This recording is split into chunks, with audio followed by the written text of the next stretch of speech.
Bonjour, monsieur le directeur, mesdames, messieurs. Donc je vais vous parler et montrer quelques diapositives qu'on vous a déjà données dans vos documents concernant l'Observatoire régional de chirurgie ambulatoire, pour rappeler un peu son action et puis son positionnement au sein de l'ARS, ou en collaboration bien sûr intégrée avec l'ARS. Donc c'est un groupe de travail complètement bénévole, complètement, qui a été mis en place par l'ancien directeur général Claude Evin, auquel je rends hommage, le 14 novembre 2014, avec le renfort de Laetitia Messner, à l'époque directrice de l'EPOD, et de Younes Gilouli, que je remercie également, qui était chef de projet. Et maintenant, ils ont été remplacés par Élise Bléry, Olivier Ferrin et Brigitte Homsi-Humer, et je les remercie beaucoup de leur soutien dans cette action. Donc c'est un groupe de travail qui est en fait un espace d'échange où on va essayer, depuis 2014, on a essayé de développer le discours d'excellence sur la chirurgie ambulatoire, identifier des compétences techniques, et puis, identifier et diffuser des pratiques émergentes, donc des innovations, réfléchir à des besoins d'articulation avec les acteurs de ville, et c'est l'objet du séminaire du colloque d'aujourd'hui, identifier et prioriser les thématiques éventuellement à développer dans le cadre de la chirurgie ambulatoire avec les nouvelles technologies qui apparaissent. Enrichir et donc aider à légitimer les actions de l'agence dans cette perspective. Et puis une chambre d'écho, un relais de messages, de préoccupation des professionnels de santé en charge de la chirurgie ambulatoire en Île-de-France. Donc l'ORCA a pris, ce groupe de travail a pris le nom d'ORCA. On a trouvé que c'était bon, il fallait un peu un sigle pour exprimer le travail de ce groupe. Et puis donc on a eu en soutien toutes les différentes directions de l'ARS Île-de-France, auxquelles je rends hommage, qui nous ont vraiment beaucoup aidés pour assurer la transversalité et puis un appui d'expertise pour avoir un travail en synergie entre l'Agence régionale de santé et l'ORCA.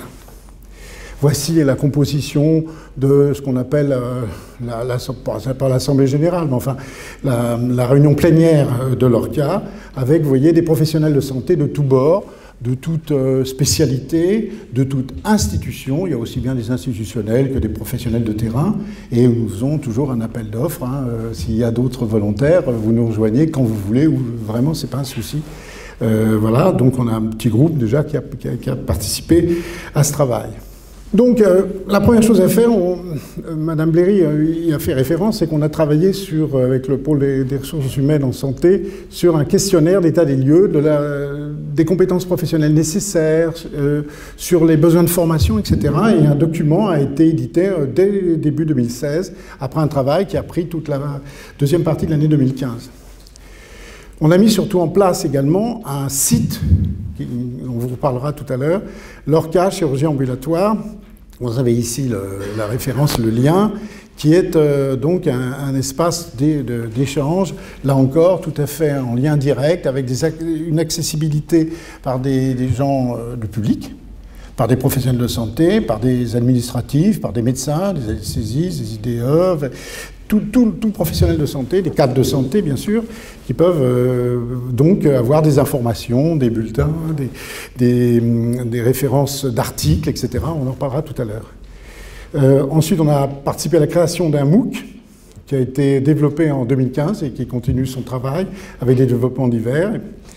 Nous avons participé, Madame Bléry y a fait référence tout à l'heure, l'organisation des appels à projets d'organisation innovante et de parcours de soins, où l'ORCA a participé en apportant un certain degré d'expertise de professionnels de terrain bénévoles. Bon. Et puis surtout, on a développé la notion d'ambassadeur de la chirurgie ambulatoire en Île-de-France, avec une mission en 2016, une autre vient de se terminer en mars 2017, donc qui correspond à des réponses, à des questions posées par des établissements de santé qui s'inscrivent en ligne sur le site de l'ORCA et qui peuvent, si vous voulez, faire des demandes d'expertise externe pour aider, renforcer ou préciser tel ou tel type de, comment dirais-je, de projet ou d'éléments de projet de chirurgie ambulatoire dans un établissement, quel qu'il soit, quel qu'il soit. Et donc ça, on y tient beaucoup parce que c'est bénévole, évidemment, toujours. Ce sont des professionnels, aussi bien cadres de santé, médecins, anesthésistes, voire même administratifs, qui peuvent, en binôme ou trinôme, se déplacer sur site, voir où est le problème, s'il y a un petit problème ponctuel à régler. Et c'est vraiment une intervention de terrain typique qui permet donc de faire avancer ou d'aider à faire avancer un dossier. Donc les projets de l'ORCA pour les prochaines années, c'est donc de développer toujours ces ambassadeurs, le site de l'Internet qui est régulièrement remis à jour avec des précisions, des revues d'articles, de bibliographies. Enfin, c'est devenu extrêmement élaboré. Je rends hommage à Corentin Philippe qui nous aide dans ce domaine, avec Henri-Jean Philippe, mon successeur à Cochin. On va continuer à participer évidemment aux journées régionales de l'ARS, et puis contribuer à la réflexion aussi, toujours pour la recherche clinique et dans les parcours en chirurgie ambulatoire, pour aider à les développer, avec de nouveaux types de parcours. Par exemple, il y a 2 études en cours. L'analyse de besoins réels et exprimés par les opérés dans les 30 jours qui suivent une intervention en chirurgie ambulatoire. Et Henri-Jean Philippe va vous en dire quelques mots tout à l'heure, pour un petit focus. Et puis, un questionnaire médecin traitant sur la chirurgie ambulatoire qui a été également mis en place et proposé par des membres du bureau, notamment Julien Blanche, ici présent, de l'ORCA, pour là avoir une information du souhait des médecins de ville en rapport avec les équipes soignantes de chirurgie ambulatoire pour voir quels sont leurs besoins et leurs expressions de besoins. Le bureau de l'ORCA a été renouvelé en septembre. En septembre 2016. En septembre 2017, il va changer de coordinateur parce que c'est bon qu'il y ait un renouvellement. Donc le bureau proposera un nouveau coordinateur pour que ça tourne.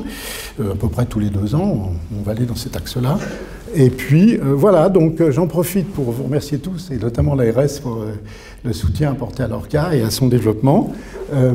J'en finis, ici par le site, vous voyez. Donc quand vous faites ce lien, vous tombez sur ce site avec des éléments sur l'ORCA, les ambassadeurs, les outils pour organiser une chirurgie ambulatoire dans vos établissements, la formation, les éléments de formation, les ressources, les contacts, les infos publiques. Le grand public peut accéder. Et puis, il va y avoir bientôt des vidéos qui vont être mises en place, des questionnaires, des vidéos thématiques. Voilà, donc bon courage à l'ORCA pour la suite.